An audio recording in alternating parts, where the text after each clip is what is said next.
Hello welcome to our channel enlighten Amulya. This is Sravanthi. ఈరోజు ఈ వీడియోలో టెట్ ఇంకా డిఎస్సి గురించి అయితే నేను మాట్లాడబోతున్నాను. వీళ్ళు టెట్ డిఎస్సికి సంబంధించిన వాళ్ళే వీడియో అయితే చూడండి. రిమైనింగ్ ఎవరైనా ఉంటే స్కిప్ చేసుకోవచ్చు, నో ప్రాబ్లం. అయితే టెట్ ప్రైమరీకి అయితే రిలీజ్ చేయడం జరిగింది కదా. సో కీ వచ్చిన తర్వాత చాలామంది నాకు మెసేజ్లు అయితే వస్తున్నాయి. స్కోర్ తక్కువగా ఉంది, ప్రిపేర్ అవ్వచ్చా, ఇలా అంటే ఇంత తక్కువ స్కోర్తో నేను క్రాక్ చేయగలుగుతానని కమెంట్స్ అయితే వస్తున్నాయి. ప్లస్ ఇన్స్టాగ్రామ్లో కానీ మెయిల్స్లో కానీ వస్తున్నాయి.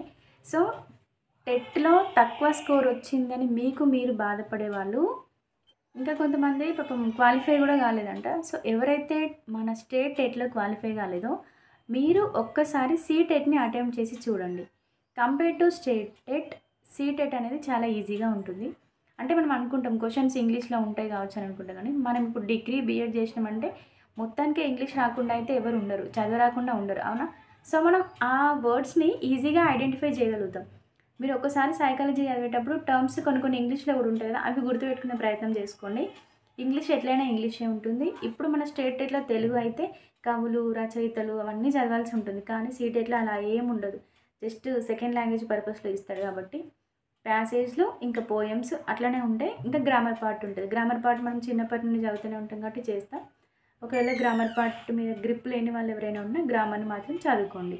ఇంగ్లీష్ని మాత్రం నెగ్లెక్ట్ చేయకండి. ఎందుకంటే మనం అనుకుంటాం చిన్నప్పటి నుండి ఇంగ్లీష్ అవుతాం కదా, ఇంగ్లీష్ చేస్తామని అనుకుంటాం, కానీ మనం అనుకున్నంత ఈజీగా అయితే ఇంగ్లీష్ బిట్స్ ఉండవు. మొన్న కూడా జరిగిన ఎగ్జామ్లో కొంతమంది కమెంట్ చేశారు ఇంగ్లీష్లో చాలా చాలా తక్కువ మార్కులు వచ్చినాయి. అంటే కొంతమంది క్లెవర్స్ అయినప్పటికీ మిస్టేక్స్ అయినాయట. నిజానికి ఒక విషయం చెప్పాలంటే నాకు టెట్లో 111 వచ్చినాయని చెప్పిన కదా, ఆ 111లో నాకు ఇంగ్లీష్లో మీరు ఎన్ని మార్కులు వచ్చినాయని అనుకుంటున్నారు? ఇంకా నేను బీటెక్ స్టూడెంట్ని అయినా కూడా నాకు ఇంగ్లీష్లో జస్ట్ 11 మార్క్సే వచ్చినాయి. ఎందుకంటే అసలు ఇంగ్లీష్ నేను ఎక్కువ ప్రిపేర్ అవ్వలేదు, నాకు అసలు నచ్చదు. ఎందుకంటే నాకు చిన్నప్పటి నుండి దాని మీద ఎక్కువ బేసిక్స్ లేవు. చదివింది గవర్నమెంట్ స్కూల్ కాబట్టి అప్పుడు టీచర్ సరిగ్గా లేకుండా మధ్యలో వచ్చిండు. ఏమున్నా క్వశ్చన్ ఆన్సర్ చదవడం ఇంతే, కానీ బిట్స్ మీద ఇంకా గ్రామర్ మీద ఎక్కువ పట్టలేదన్నమాట. సో ఎక్కువ ఇంట్రెస్ట్ లేదు కాబట్టి నేను టెట్ చదివేటప్పుడు కూడా ఇంగ్లీష్ ఎంత చదివినా మనకు వచ్చినవి చేస్తామన్న ధోరణిలో నేను ఎక్కువ ప్రిపేర్ కాలేదు. కానీ కొన్ని ఎక్కువ బిట్స్ ప్రాక్టీస్ చేసి ఉంటే బాగుండేది, ఎందుకంటే చిన్న చిన్న మిస్టేక్సే చేసిన నేను కూడా. కాబట్టి ఇంగ్లీష్కి ప్రిపేర్ అయ్యే వాళ్ళు మాత్రం ఖచ్చితంగా ప్రాక్టీస్ బిట్స్ ఎక్కువ అంటే ఎక్కువ చేసుకోండి.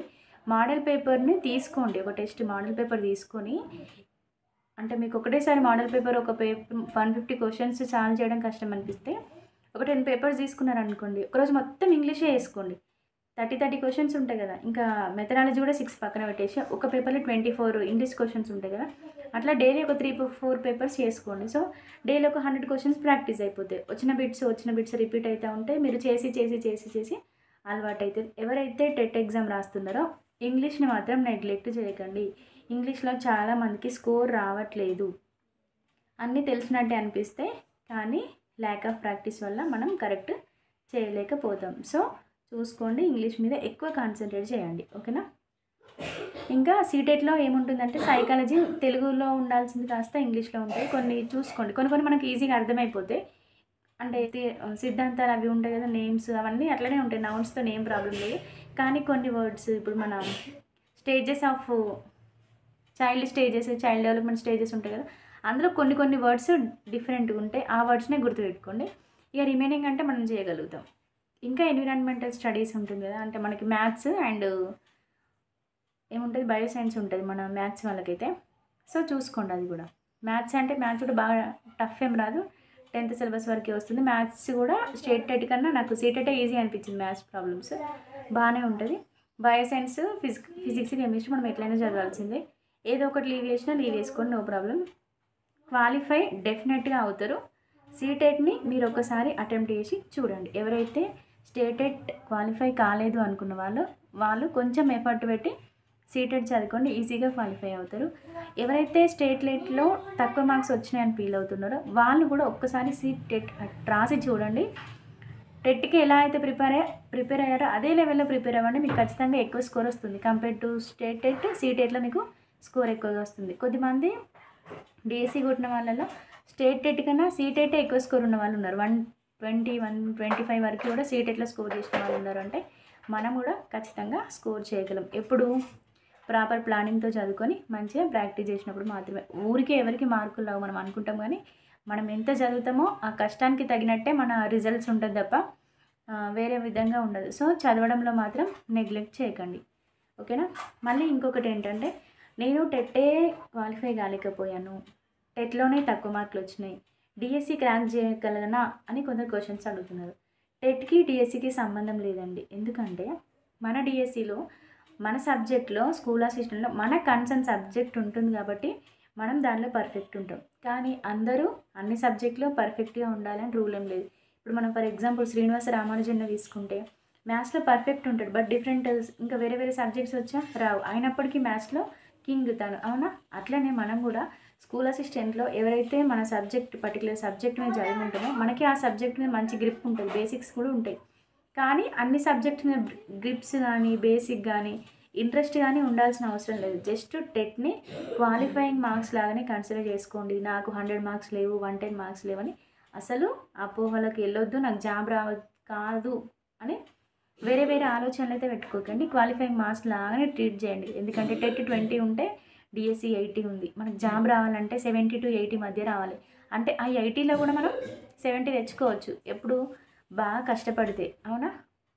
సో అక్కడే మనకు 70 వస్తాయి అంటే ఇక్కడ మినిమం క్వాలిఫైయింగ్ మార్క్స్ బీసీలకు తీసుకుంటే 75 అని తీసుకుంటే ఒక 10 మన చేతిలో ఉన్నట్టుగా 70 + 10 ఇక్కడికి 80కి వెళ్ళిపోయినాం కాబట్టి నో ప్రాబ్లం. కాబట్టి టెట్లో తక్కువ మార్కులు ఉన్నాయి కాబట్టి నాకు జాబ్ రాదేమో, టెట్లో తక్కువ మార్క్స్ ఉన్నాయని నేను రాయలేదు అని మాత్రం అనుకోకండి. టెట్లో తక్కువ మార్కులు ఉన్న వాళ్ళకి జాబ్ రావచ్చు, టెట్లో ఎక్కువ మార్క్స్ ఉండి కూడా జాబ్ కొట్టని వాళ్ళు ఉంటారు. రెండు సిచ్యువేషన్స్ ఉంటాయి. ఎప్పుడు మన ఎఫర్ట్ కరెక్ట్ ఉన్నప్పుడు టెట్లో తక్కువ స్కోర్ ఉన్నా డిఎస్సిలో బాగా చదివితే కనుక ఖచ్చితంగా మనం జాబ్ కొట్టుకోగలుగుతాం. సో అట్లా పాజిటివ్ యాటిట్యూడ్తో ఉండి ముందుకు సాగండి. టెట్ స్కోర్ తక్కువ ఉందని మాత్రం ఎవరు డిఎస్సి ప్రిపరేషన్ ఆపకండి. ఇంకొక కామెంట్లో డిఎస్సికి ప్రిపేర్ అవ్వాలా అక్క, లేదా ఎస్ఐ కానిస్టేబుల్కి ప్రిపేర్ అవ్వాలని అడుగుతున్నారు. డిఎస్సి అంత మంచి పీస్ఫుల్ జాబ్ అయితే ఎస్ఐ కానిస్టేబుల్ కాదు. ఎందుకంటే వాళ్ళు 24/7 ఆన్ సర్వీస్ లానే ఉండాలి, ఎప్పుడు ఎక్కడికంటే అటు వెళ్ళాలి.